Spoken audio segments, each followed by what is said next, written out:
दोस्तों, पुराने दौर की फिल्मों से जुड़े और चैनल को सब्सक्राइब जरूर करें। हिंदी फिल्मों के पहले सुपरस्टार अशोक कुमार। बिन ताले की कुछ चाबी लेकर फिरते मारे मारे बेमिसाल 60 साल 300 फिल्में। वो हसीना वो जरा रुक जाना। जग्गू, मन्नू, मजिया, रेनू, कौन सी रेनू, कहाँ की रेनू?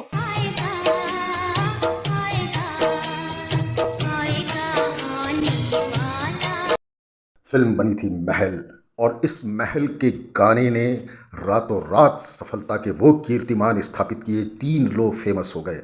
अशोक कुमार जो फिल्म के नायक थे, गायिका लता मंगेशकर और फिल्म की एक्ट्रेस मधुबाला। महल की सफलता ने रातों रात फिल्म इंडस्ट्री में ये साबित कर दिया कि फिल्में इस तरह से बनती रहीं तो रहस्य और रोमांच को पसंद करने वाला दर्शकों का वर्ग थिएटर की तरफ भीड़ की शक्ल में खींचा जाएगा। दादा मुनि उर्फ अशोक कुमार भागलपुर में जन्मे और उनका पूरा परिवार वकीलों से भरा हुआ था। किसी ने सोचा भी नहीं था कि दादा मुनि यानी सबसे बड़े लड़के किशोर कुमार, अनूप कुमार से भी बड़े भाई अशोक कुमार, दादा मुनि कभी एक्टर बनेंगे।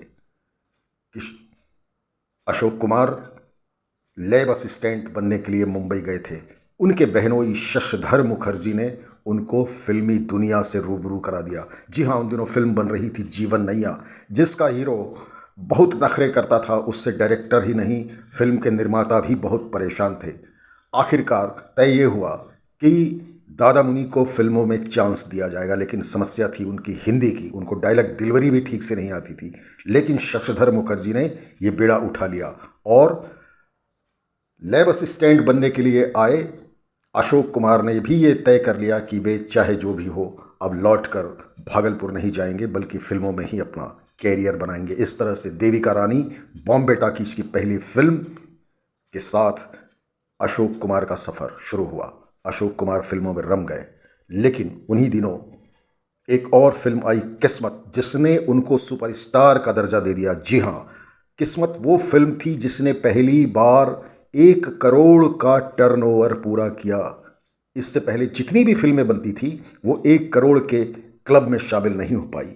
लिहाजा अशोक कुमार उर्फ दादा मुनि को पहला सुपरस्टार कहा जाता है। उनका क्रेज़ इतना था कि हर निर्माता निदेशक उनको अपनी फिल्म में लेना चाहते थे। हर नायिका उनके साथ काम करने को बेताब रहती थी।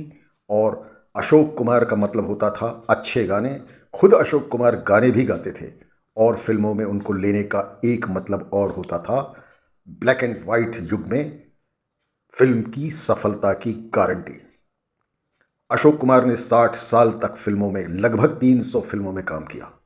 उन्होंने ब्लैक एंड वाइट फिल्मों में भी काम किया और 1970-60 के बाद बनने वाली रंगीन फिल्मों में भी अपना जलवा दिखाया। उन्होंने हीरो की भी भूमिकाएं की और हास्य भूमिकाओं में भी वे खूब जमे। विक्टोरिया नंबर 203 जैसी फिल्म की पूरी सफलता का क्रेडिट उनके कंधे पे था।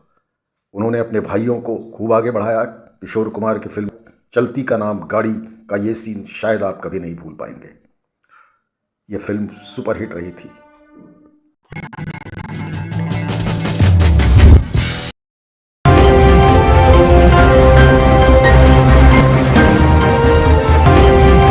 अशोक कुमार उर्फ दादा मुनि फिल्मों में सफल हीरो के रूप में पहचाने गए और उन पे कभी फ्लॉप का धब्बा नहीं लगा।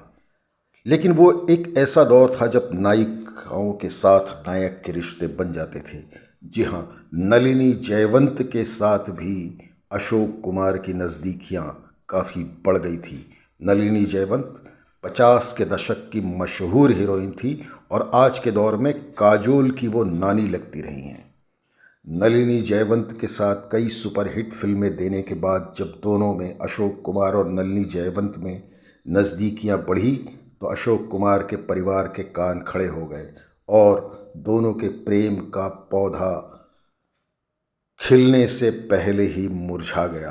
अशोक कुमार ने शोभा देवी से शादी कर ली और नलिनी जयवंत ने भी कहीं और शादी कर ली। इस तरह से दोनों के बीच प्यार परवान चढ़ता, लेकिन उससे पहले ही विराम लग गया।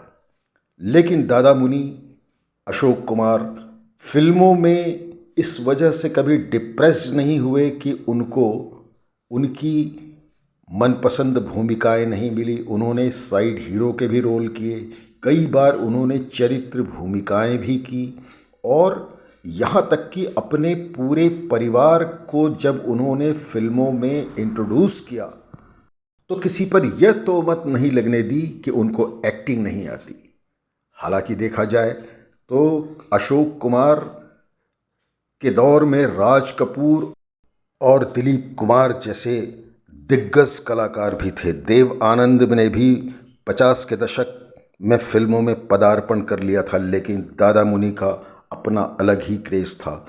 पारिवारिक फिल्मों में वे सिरमौर थे, और चाहे भूमिका हीरो की हो या चरित्र अभिनेता की, उन दिनों फिल्मों में जो मूल्य थे, जो मानक थे, जो परिवारों को बिखरने से रोकने की जो नायक प्रधान कहानियाँ गढ़ी जाती थी, किशोर अशोक कुमार उन कहानियों में शिखर पर चमकते थे। और यही वजह है कि 60 साल तक उन्होंने एक छत्र राज किया। उनको शत शत नमन।